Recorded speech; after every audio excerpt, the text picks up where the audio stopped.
السلام علیکم، میرا نام محمد جہانگیر بدر ہے۔ میں ایک ایڈیالوجسٹ ہوں۔ ایڈیالوجسٹ میرے سماعت گفتار وغیرہ پر ہوتا ہے۔ میں سی ڈی ہاسپٹل اسلام آباد اور ایڈیالوجی سینٹر اسلام آباد میں بطور کنسلٹنٹ ایڈیالوجسٹ کام کر رہا ہوں۔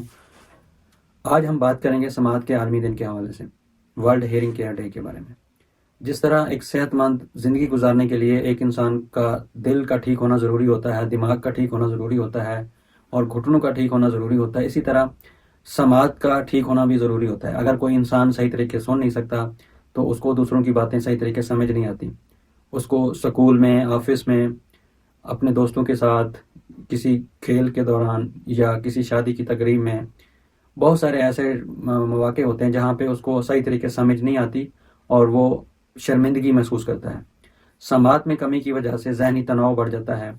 اس کے علاوہ ڈپریشن اور جو کام کی کارکردگی ہے وہ بھی متاثر ہو سکتی ہے۔ اپنے عزیز و اقارب سے علیحدگی کا شکار ہو جاتا ہے انسان۔ اگر کوئی بچہ جس کو پیدائشی سماعت میں مسئلہ ہو اور اس کے والدین کو بعد میں پتہ چلے یا جو 5 سال کا ہو گیا یا 4 سال کا ہو گیا تو وہ اپنے عمر کے بچوں سے 4 سال یا 3 سال جتنی اس کی عمر ہے، سننے کے لحاظ سے، بولنے کے لحاظ سے، سیکھنے کے لحاظ سے، سمجھنے کے لحاظ سے پیچھے رہ جاتا ہے۔ تو اس کمی کو کیسے ٹھیک کیا جا سکتا ہے؟ جب ہم جیسے ہی بچہ پیدا ہو اس کی سماعت چیک کی جائے، جسے ہیئرنگ سکریننگ کہتے ہیں۔ اگر بر وقت ہیئرنگ سکریننگ ہو جائے اور اس کا فوراً پتہ چل جائے کہ اس کو سماعت میں مسئلہ ہے اور اس کا جو ممکنہ علاج ہے، جو سلوشن ہے، جو ٹریٹمنٹ آپشن ہے وہ اس کا ہو جائے تو وہ بچہ نارمل بچوں کی طرح اپنی زندگی گزار سکتا ہے۔ لیکن اگر وہ 5 سال 6 سال میں جا کے جب پتہ چلے تو اس بچے کو زندگی میں بہت ساری مشکلات پیش آتی ہیں۔ اسی طرح اگر کوئی انسان ایسا ہے جس کو معمولی سماعت میں مسئلہ ہے اور اس کو پتہ بھی ہے کہ اس کو سماعت میں مسئلہ ہے لیکن وہ جان بوجھ کے اگنور کرتا رہے کہ مجھے سماعت میں مسئلہ ہے تو صحیح لیکن گزارا چل رہا ہے، لیکن اس کو اس کی وجہ سے بہت سارے مسائل ہو سکتے ہیں۔ جب اتنا مسئلہ ہو، معمولی ہو یا درمیانے درجے کا سماعت میں مسئلہ ہو، تو اس طرح کے افراد کا پتہ نہیں چلتا کہ ان کو کیا چیز مس ہو جائے۔ بہت ساری ایسی باتیں ہوتی ہیں جس میں وہ ان کو صحیح طریقے، آواز تو چلی جاتی ہے لیکن صحیح طریقے سمجھ نہیں آتی۔ اس صحیح طریقے سمجھ نہ آنے کی وجہ سے وہ بہت ساری مشکلات کا شکار رہتا ہے۔ اس کا کوئی کام ہے، کاروبار ہے، اس میں اس کو مسائل ہوتے ہیں۔ اسکول میں ٹیچر ہے یا اسٹوڈنٹ ہے، یونیورسٹی میں پڑھ رہا ہے یا کہیں بھی، اس کو صحیح طریقے چیزوں کی سمجھ نہیں آئے گی تو وہ صحیح طریقے پرفارم نہیں کر پائے گا، صحیح طریقے کسی دوسرے کی بات کا جواب نہیں دے پائے گا۔ تو اس طرح مسائل بڑھتے جائیں گے۔ اور اگر کوئی نوجوان آدمی ہے اور اس کو سماعت میں مسئلہ ہے، عموماً وہ ہیئرنگ ایڈ اگر اس کا حل ہے یا سلوشن ہے تو وہ یہ سمجھتا ہے کہ اگر میں اعلیٰ سماعت لگاؤں گا تو لوگ کیا سوچیں گے۔ لیکن اس کی سماعت میں کمی کی وجہ سے اس کو بہت ساری پریشانیوں کا سامنا ہوتا ہے۔ ایسی پریشانیاں جن کو اس کو لگتا ہے کہ کسی کو پتہ نہیں ہے، لیکن وہ سب کو محسوس ہو رہا ہوتا ہے، سب کو پتہ چل رہا ہوتا ہے۔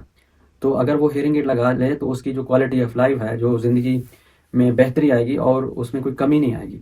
اس کی جو پریشانیاں ہیں وہ ختم ہوں گی بجائے اس کے کہ وہ بڑھیں۔ اور اگر کوئی بزرگ ہیں اور ان کو صحیح طریقے سنائی نہیں دے رہا، ان کو صحیح طریقے چیزوں کی سمجھ نہیں آ رہی، تو وہ اس طرح کے بزرگ جو ہیں وہ گھر میں کوئی بات کر رہا ہو، خاص طور پہ بچے بات کر رہے ہوں یا ان کی اولاد میں سے کوئی بات کر رہا ہو، بیٹے یا بیٹیاں، یا ان کی گھر میں کوئی اور افراد بات کر رہا، تو اس کو لگتا ہے کہ یہ شاید میرے بارے میں بات کر رہے ہیں یا کچھ میرے بارے میں کہہ رہے ہیں، لیکن اس کو سمجھ نہیں آ رہی ہوتی، تو وہ اندر اندر سے ایسی باتوں کو سوچتا رہتا ہے اور اس کے بارے میں پریشان رہتا ہے۔ تو جب کسی کو سماعت میں مسئلہ ہو تو سماعت میں مسئلے کا جو حل ہے، جو ٹریٹمنٹ ہے، اگر اس کا بر وقت کیا جائے، اگر اس کو ہیئرنگ ایڈ لگنا ہے یا کوکلیئر امپلانٹ ہونا ہے، اگر اس کا بر وقت ہو جائے تو نہ صرف اس کی لائف میں بہتری آتی ہے بلکہ گھر کے باقی افراد، ان کی بھی لائف میں چینجز آتی ہیں، بہتری آتی ہے۔ ان کو اونچا نہیں بولنا پڑتا، بار بار بات رپیٹ نہیں کرنی پڑتی، اور وہ ان کے ساتھ جو پیشنٹ ہے اس کے ساتھ نارمل لہجے میں، نارمل ٹون میں اور بات کرتے ہیں۔ ورنہ عموماً یہ ہوتا ہے کہ بار بار ان کے پوچھنے پہ وہ جو بولنے والا ہوتا ہے، آگے بات کرنے والا ہوتا ہے، وہ بھی چڑچڑا ہو جاتا ہے اور اس کو اونچا بولنا پڑتا ہے اور ان کا لہجہ چینج ہو جاتا ہے۔ تو ان ساری چیزوں سے بچنے کے لیے جو بہتر حل ہے، جو بہتر سلوشن ہے، اگر کسی کو سماعت میں مسئلہ ہے تو وہ بر وقت کسی ایڈیالوجسٹ سے اپنا چیک اپ کروائے۔ اگر اس کا سماعت میں مسئلہ پرماننٹ ہے اور اس کا حل اعلیٰ سماعت ہے یا کوکلیئر امپلانٹ ہے تو اس کو بر وقت اس کی طرف جائیں تاکہ آپ کی لائف بہتر ہو اور کوالٹی آف لائف امپروو ہو اور آپ ایک نارمل انسان کی طرح زندگی گزاریں۔